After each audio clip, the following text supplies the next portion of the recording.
Bismillahirrahmanirrahim. Assalamualaikum warahmatullahi wabarakatuh.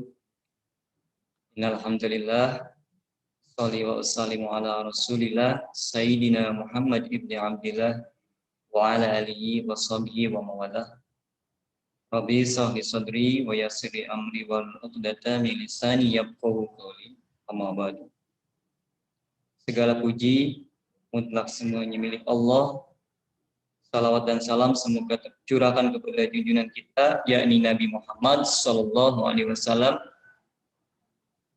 Alhamdulillah, pada hari ini kita masih dikaruniai nikmat iman dan Islam oleh Allah Subhanahu Wa Taala yang disertai dengan nikmat kesehatan, sehingga kita masih bisa berjumpa untuk melaksanakan kegiatan Pondok Ramadan secara virtual. Mudah-mudahan kegiatan kita hari ini mendapat ridho dan karunia dari Allah Subhanahu wa taala. Teman-teman, semuanya sudah mengenal. Barangkali ada yang belum mengenal Bapak. Nama Bapak Dede Muhammad Zainal Alif.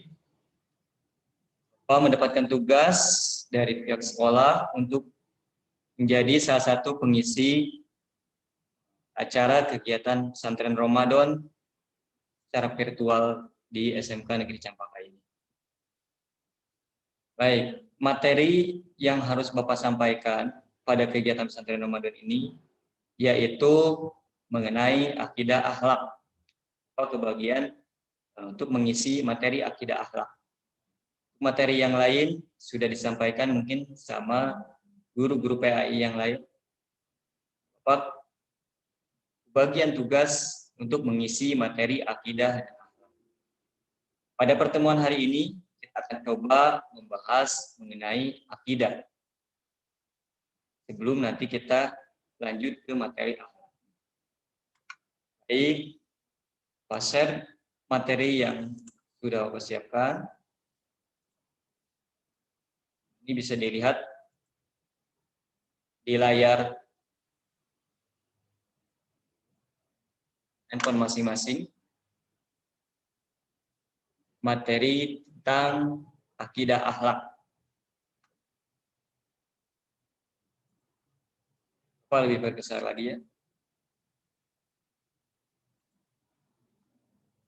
Baik. Teman-teman, dalam agama Islam ada 3 rukun yang semestinya diyakini oleh semua orang yang mengaku beragama Islam. Itu harus memegang teguh 3 rukun. Yang pertama, rukun iman. Yang kedua, rukun Islam. Yang ketiga, rukun ihsan. Yang pertama, rukun iman. Rukun iman ini dipelajari dalam ilmu akidah atau ilmu tauhid. Dan rukun Islam nanti akan dipelajari dalam ilmu fikih. Dan rukun ihsan itu akan dipelajari, diperdalam dalam ilmu tasawuf. Hanya ketiga ilmu tersebut menjadi sesuatu ilmu yang fardu ain hukumnya untuk dipelajari oleh setiap muslim. Karena setiap orang yang beragama Islam mau tidak mau harus memegang dan menjalankan 3 rukun tadi. Rukun iman, rukun Islam, dan rukun ihsan. Tidak boleh terpisahkan. Ketiga-tiganya harus dilaksanakan secara bersamaan. Pak, jika ketiga-tiganya dilaksanakan dengan sebaik-baiknya, dia akan mencapai keislaman yang sempurna. Teman-teman, kita mulai pembahasan tentang akidah akhlak. Tentunya kalau bicara akidah, kita akan membahas tentang rukun iman. Dan rukun iman yang pertama tentunya adalah kita sudah hafal semuanya adalah iman kepada Allah. Karena nanti ini menjadi pokok dari iman. Nanti setelah seseorang beriman kepada Allah, maka dengan sudah pasti dia akan beriman kepada rukun iman yang lain. Ini pangkat pokoknya adalah iman kepada Allah. Jadi kita akan coba pelajari apa itu pengertian iman kepada Allah, bagaimana caranya kita mengimani kepada Allah, apa sih hikmah kita sudah beriman kepada Allah. Sebelum berbicara iman kepada Allah, maka kita harus mengetahui dulu pengertian dari iman. Apa itu iman? Iman berasal dari kata amana yu'minu imanan bahwa mu'minun. Asal dari kata al-amnu yang artinya aman. Apa maksudnya aman? Orang yang beriman akan merasa dirinya tenang, tentram, merasa dirinya aman, memiliki ketenangan.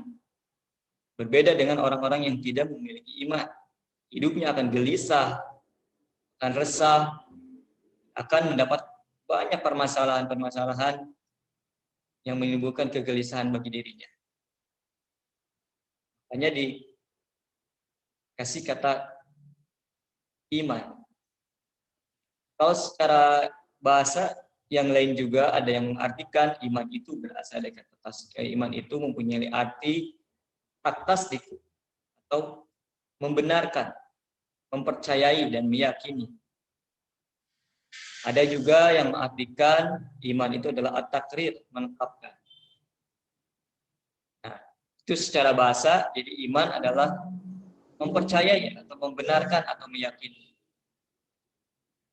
Sedangkan menurut istilah, tentunya dalam hal ini, menurut istilah ilmu tauhid atau akidah. Apa itu iman? Para ulama mengartikan iman itu adalah tasdiqu bil qalbi atau i'tiqadu bil qalbi, yaitu meyakini atau mempercayai dan membenarkan dalam hati. Itu yang pertama. Kemudian takriru bil lisan dan mengikrarkan atau menyatakan dengan lisan, secara lisannya. Jadi tidak hanya diyakini dalam hati, tetapi harus terucap dalam lisannya bahwa dia beriman kepada Allah. Yaitu dalam hal ini umat Islam itu diucapkan melalui dua kalimat syahadat, pernyataan iman kepada Allah. Selain itu juga harus ada poin yang ketiga, yaitu wa'amalu bil arkan atau direalisasikan dalam perbuatan. Harus terbukti dalam perbuatannya sehari-hari. Dari dia meyakini adanya Allah, maka harus terrealisasi dalam perbuatan sehari-harinya. Itu pengertian iman secara istilah. Lalu apa pengertian iman kepada Allah? Maka dari pengertian-pengertian di atas kita dapat simpulkan, iman kepada Allah adalah mempercayai atau meyakini akan adanya Allah Subhanahu wa taala sebagai Tuhan yang Maha Esa dengan segala macam kesempurnaannya. Kesempurnaan tersebut diyakini dalam hati dan diikrarkan dengan lisan, kemudian dibuktikan dengan amal perbuatan solehnya. Dan hal ini nanti bukti dari iman seseorang itu akan terrealisasi dalam perbuatan yang disebut dengan akhlak. Nah, hasil akhir dari iman itu nanti akan terlihat pada diri seseorang, yaitu dengan dari akhlaknya. Bagaimana perbuatan sehari-harinya. Nah, akhlak ini menjadi inti pokok ajaran agama Islam. Bagaimana kita tahu bahwa tidaklah diutus Rasulullah ke muka bumi ini melainkan untuk menyempurnakan akhlak manusia. Innama bu'istu liutami makarimal akhlak. Akhlak ini menjadi bukti keimanan seseorang kepada Allah. Karena tadi iman itu tidak hanya cukup diyakini, tapi harus juga diucapkan dengan lisan, dengan peribadatan kita, kemudian juga harus diamalkan melalui perbuatan. Dibuktikan dengan amal perbuatan yang soleh.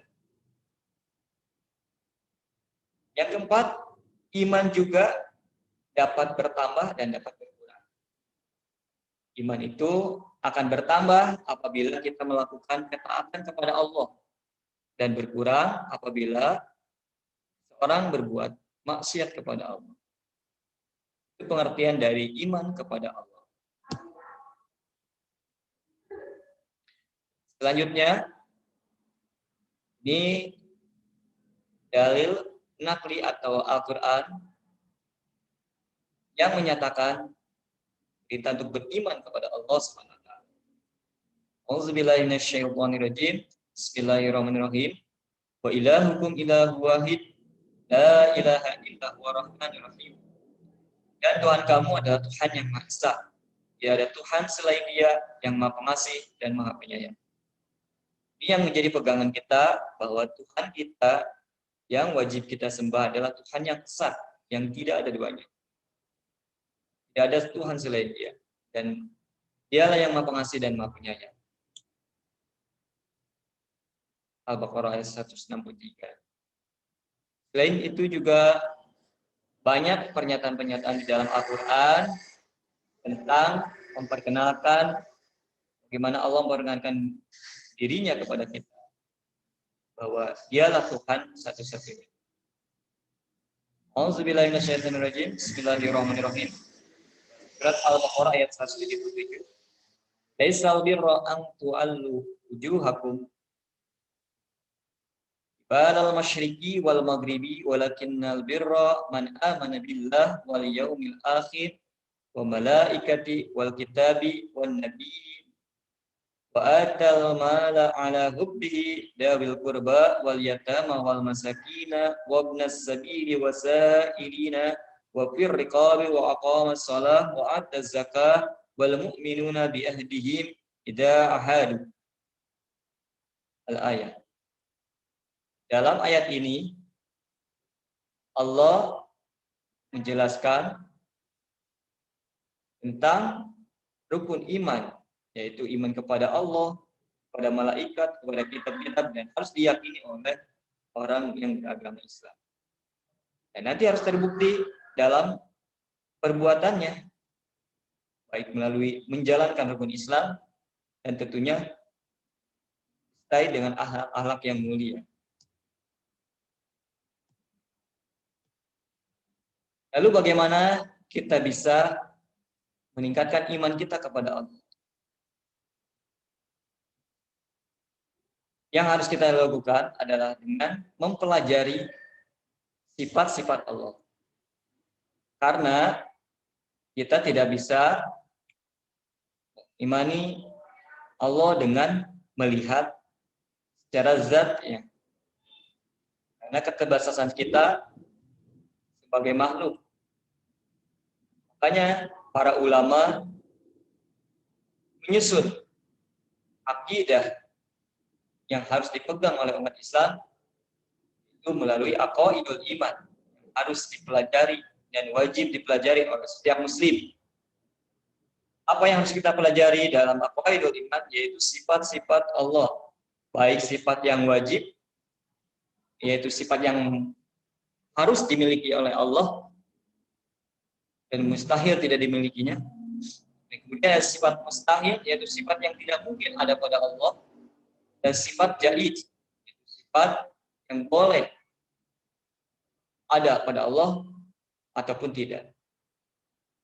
Yang hanya ada satu. Sifat wajib ada para ulama membatasi dengan 20 sifat minimal yang harus diyakini bahwa itu pasti ada pada Allah. Dan sifat 20 sifat mustahil yang mesti tidak ada pada Allah. Dan kemudian satu yang jaiz dari Allah. Walaupun sebenarnya sifat-sifat Allah tentunya tidak akan bisa diuraikan secara keseluruhan. Dan semua sifat-sifat itu adalah satu, yaitu dari zatnya Allah Subhanahu wa taala. Melalui sifatnya kita akan bisa meningkatkan keimanan kita, keyakinan kita kepada Allah Subhanahu wa taala. Sifat yang wajib ini itu dalam ilmu akidah, dalam ilmu tauhid dibagi menjadi 4 bagian. Ada sifat nafsiyah, itu yang sifat yang melekat pada dirinya, pada zatnya Allah, yaitu sifat wujud. Kemudian ada sifat salbiyah, sifat yang meniadakan. Maksudnya ini nanti yang akan menghapus sifat-sifat yang tidak pantas untuk Allah. Itu terdiri dari sifat kidam, bako, mukhalafatul hadisi, qiyamul binafsi, dan wahdaniyah. Kemudian ada sifat ma'ani, yaitu sifat makna, artinya sifat-sifat yang mempunyai makna menetap pada zatnya Allah. Itu terdiri dari sifat kudrat, iradat, sama, basor, kalam. Dan sifat terakhir, sifat ma'nawiyah, itu sebutan untuk sifat ma'ani. Kelajiman dari sifat ma'ani. Yaitu isinya qadiran, muridan, sami'an, basirun, mutakalim. Kudrat, iradat, ilmu, hayat, sama, basar, kalam. Ada yang kekurangan, mohon maaf. Kemudian sifat manawihnya qadiran, muridan, sami'an, basiran, ilman, aliman, hayan, sami'an, basiran, mutakaliman. Dan 7 sifat ma'ani 7, sifat manawiyah 7. Yang kurang. Nah, ini ke-20 sifat ini yang wajib diimani oleh setiap muslim untuk meningkatkan keyakinan, keimanan kepada Allah. Ini dalil-dalilnya sudah tertera dalam Al-Quran. Mengenai sifat wujud, mungkin teman-teman sudah mempelajarinya dari sejak SD, SMP, karena ini adalah pokok dari ajaran agama Islam. Mulai dari pengertiannya dan sebagainya. Pertanyaannya, apakah Allah itu ada? Kita harus meyakini Allah itu ada. Allah itu bersifat wujud. Bagaimana caranya? Al-Quran menyatakan, A'udzubillahi minasyaitonirrajim. Bismillahirrahmanirrahim. Allahul ladzi khalaqas samawati wal arda wa ma bainahuma fi sittati ayyamin tsumma istawa 'alal 'arsy. Ma lakum min dunihi min waliyyin wa la syafi'. Afala tadhakkarun. Yang artinya Allah lah yang menciptakan langit dan bumi. Ini ya kita mendapatkan petunjuk dari Allah bagaimana caranya kita agar lebih meyakini dan mengimani bahwa Allah itu ada, walaupun kita tidak bisa melihat secara mata zahir, tapi kita harus meyakini Allah itu ada. Allah memberikan petunjuk, yaitu Allah yang menciptakan langit dan bumi. Maka dari itu, untuk bisa mengenal Allah, kita pelajari alam semesta ini. Apakah Allah itu ada? Kita pelajari dari kejadian langit dan bumi. Pertimbangan yang Allah sampaikan tadi, bahwa Allah itu adalah pencipta langit dan bumi. Kita tinggal di bumi. Bumi ini adalah satu bagian dari tata surya yang terdiri dari beberapa planet. Dari pusatnya dari matahari, kemudian beberapa planet membentuk satu tata surya. Tata surya kita ini berada dalam satu galaksi yang disebut galaksi Bima Sakti. Satu galaksi ini terdiri dari ribuan ratusan tata surya yang terdiri dari jutaan planet. Dan ternyata di luar sana, selain dari tata surya kita ini, selain dari galaksi Bima Sakti ini, masih terdapat jutaan galaksi-galaksi yang lainnya. Ini menggambarkan betapa luasnya alam semesta jagat raya ini. Bagaimana mungkin alam semesta ini yang begitu luasnya tidak terukur dan tidak dapat diprediksi sebesar apa luasnya, ini dapat tercipta dengan sendirinya? Tentunya tidak mungkin. Pasti ada yang menciptakannya, yaitu Allah pastinya. Tuhan yang satu yang esa, yang wajib disembah. Karena tidak mungkin alam yang seluas ini dapat berjalan, berputar di orbitnya tanpa ada tabrakan sama sekali, dan semuanya berjalan menurut aturannya masing-masing yang sudah ditetapkan oleh Allah.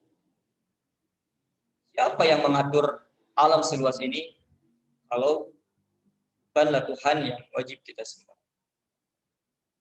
Itu yang harus kita pelajari agar meyakinkan bahwa Allah itu pasti ada.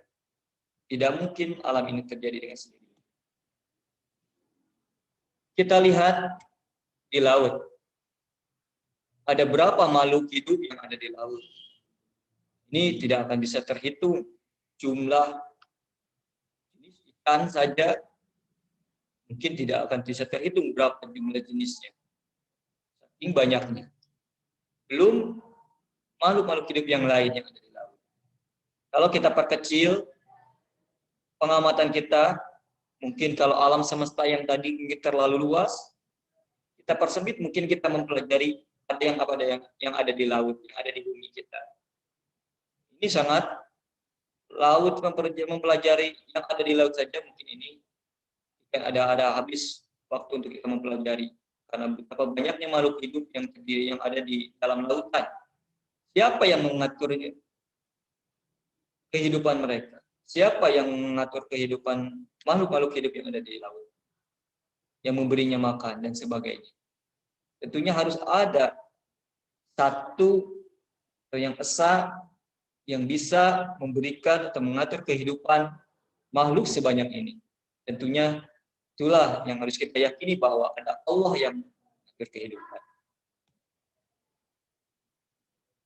Di bumi kita juga ada hutan. Berapa makhluk hidup yang ada di hutan? Tidak terhingga jumlahnya dan jenisnya. Menghitung satu jenis semut saja mungkin ada berapa semut yang ada di hutan. Kita akan kesulitan untuk bisa menghitungnya. Siapa yang memberi rezekinya? Tentunya harus ada. Tidak mungkin tercipta dengan sendirinya. Itulah harus kita yakini bahwa Allah lah ada. Allah itu ada, Allah lah yang menciptakan. Kalau mempelajari alam semesta, mempelajari makhluk-makhluk hidup yang ada di bumi, mungkin terlalu luas, mari kita persempit dengan mempelajari apa yang ada di pada diri kita.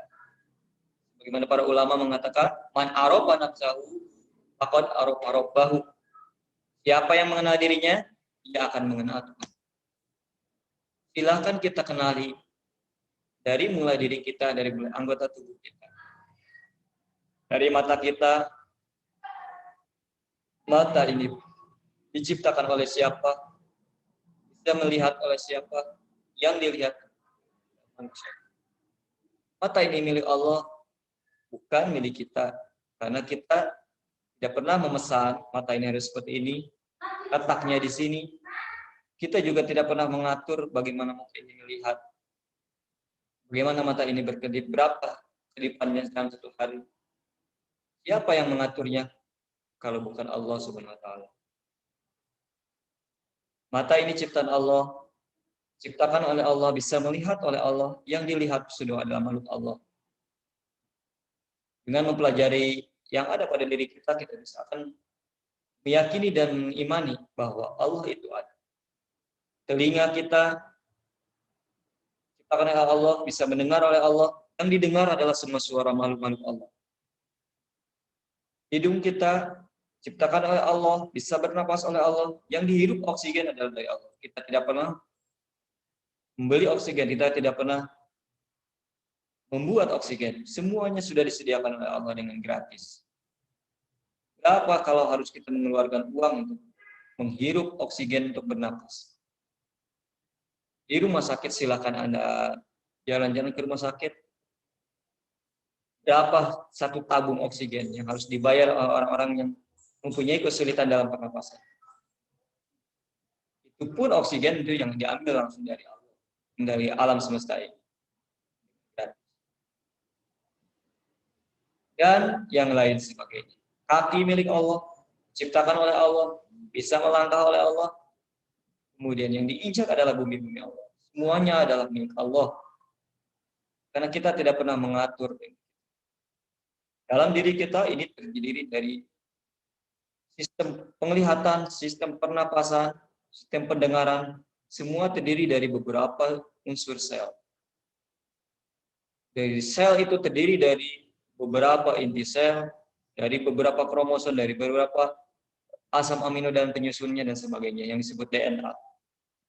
Berapa jumlah sel-sel yang ada di dalam diri kita itu sudah tidak terhitung jumlah. Siapa yang mengatur itu semua? Siapa yang memberikan informasi untuk proses terjadinya sistem-sistem tersebut? Tentunya ini adalah semua adalah diatur oleh Allah. Karena kita tidak pernah mengatur berapa detak jantung kita dalam satu hari. Kita tidak pernah mengatur berapa kali kita menghirup oksigen untuk bernapas dalam setiap hari. Semuanya berjalan dengan sendirinya yang diatur oleh Allah Subhanahu wa taala. Itu salah satu cara kita bisa meningkatkan keimanan kita kepada Allah Subhanahu wa taala. Sehingga kita akan lebih bersyukur kepada Allah bahwa kita diciptakan sebagai manusia khususnya yang memiliki kesempurnaan yang dibekali dengan berbagai macam modal yang besar, terutama akal pikiran dan hati. Dan akal pikiran kita bisa bertambah keyakinan kita kepada Allah dengan memikirkan cipta-ciptaan.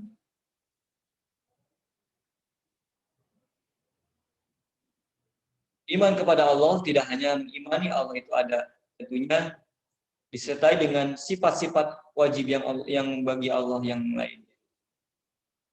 Selain kita meyakini Allah itu ada, kita meyakini bahwa Tuhan kita adalah yang terdahulu, yaitu sifat kita. Tidak mungkin Allah ada yang mendahului. Karena Allah yang menciptakan, Allah yang terdahulu, Allah yang awal, yang tidak ada permulaan. Kemudian kita harus meyakini sifat Tuhan yang kita sembah ini adalah yang memiliki sifat bako, yang kekal, yang tidak akan pernah binasa.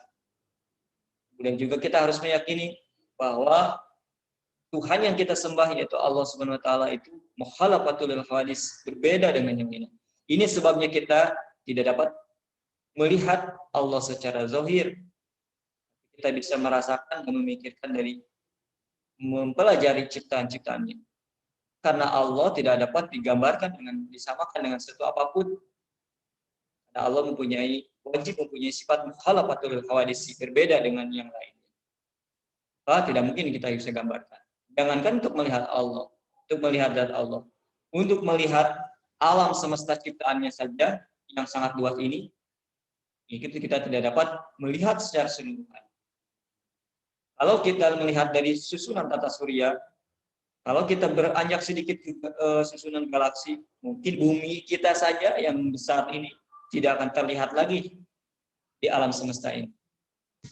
Apalagi kita yang kecil, yang ada di sebagian yang ada di bumi. Ini salah satu cara beriman kepada Allah dengan mempelajari ciptaan-ciptaan. Nanti ketika kita sudah meningkat keimanan kita kepada Allah, maka akan ada hikmah dari beriman kepada Allah. Yang pertama tentunya hati menjadi tenang. Dengan beriman kepada Allah, hati menjadi tenang. Sesuai dengan tadi menurut bahasa, iman berasal dari kata amnu, yaitu aman. Aman dalam arti manusia yang beriman akan memiliki ketenangan hidup. Manusia yang tidak beriman akan memiliki kegelisahan, keresahan dalam hidup. Karena tidak meyakini bahwa segala sesuatu sudah diatur. Kemudian dengan beriman kepada Allah kita akan mendapat bimbingan untuk semakin mendekat dan mengenal kepada Allah. Orang yang beriman akan memiliki rasa kasih sayang yang tinggi. Kenapa?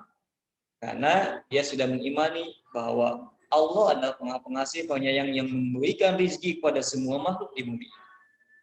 Karena semua makhluk ada ciptaan Allah, tentunya orang yang beriman kepada Allah pasti memiliki rasa kasih sayang yang tinggi pada siapapun itu, baik sesama manusia ataupun kepada makhluk lain. Diampuni dosa dan mendapat pahala yang besar. Itu tertera banyak di dalam Al-Quran. Orang-orang beriman segala kesalahannya akan diampuni dan mendapat pahala. Diberikan kemudahan hidup, salah satu hikmah beriman kepada Allah, tidak akan melakukan kemusyrikan karena dia meyakini Tuhan itu adalah mesti yang esa. Karena tidak mungkin ada Tuhan selain Allah. Kalau Tuhannya lebih dari satu, tentunya bagaimana bisa mengurus alam semesta yang besar. Rasa syukur akan bertambah. Ini sudah jelas. Apabila seseorang meningkat keimanan kepada Allah, tentunya akan memiliki rasa syukur yang mendalam. Karena mensyukuri nikmat yang ada pada dirinya saja, itu tidak akan bisa terhitung. Apalagi mensyukuri terciptanya alam semesta yang luas. Ketaatan kepada Allah akan bertambah.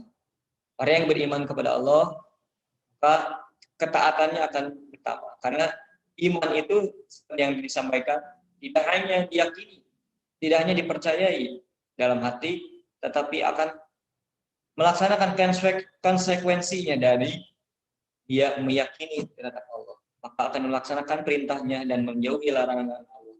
Dalam hal ini dia akan melaksanakan ketaatan kepada Allah. Dan tentunya mendapatkan kebahagiaan sesungguhnya. Kebahagiaan yang sejati, kebahagiaan yang tidak semu.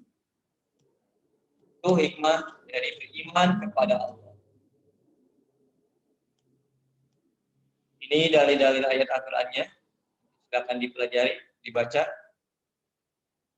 Bahwa dengan beriman kepada Allah, hati akan menjadi tenang.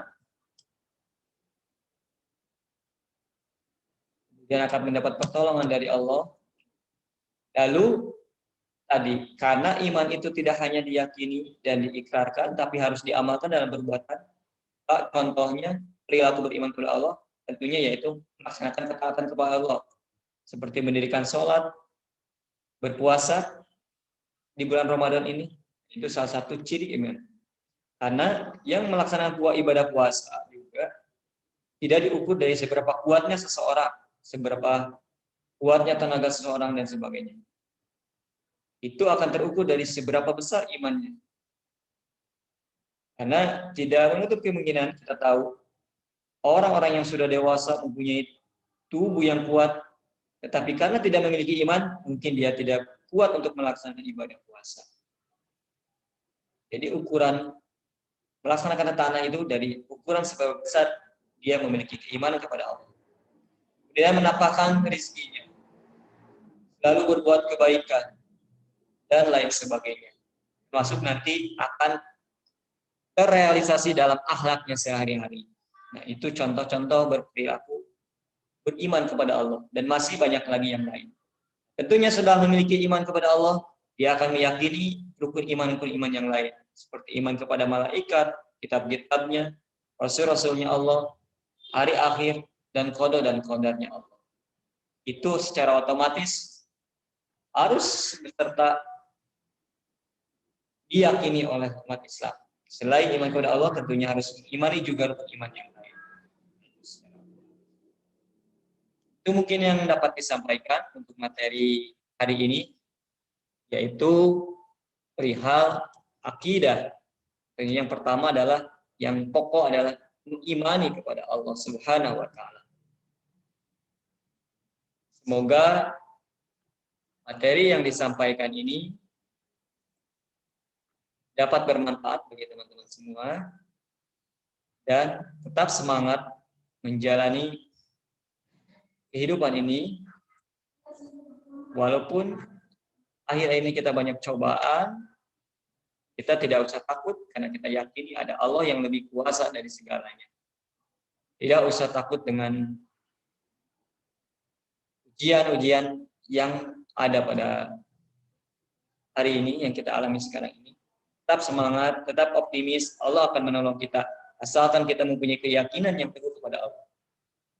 Di pertemuan berikutnya kita akan membahas tentang akhlak, karena tadi bukti dari iman itu akan bukti dari akidah, dan keimanan kita itu harus terrealisasi dalam akhlak sehari-hari.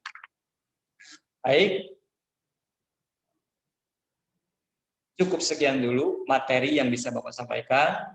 Nanti mungkin untuk tugas-tugasnya dari hasil teman-teman menyaksikan atau mendengarkan pemaparan materi ini yang akan diberikan di grup kelas masing-masing.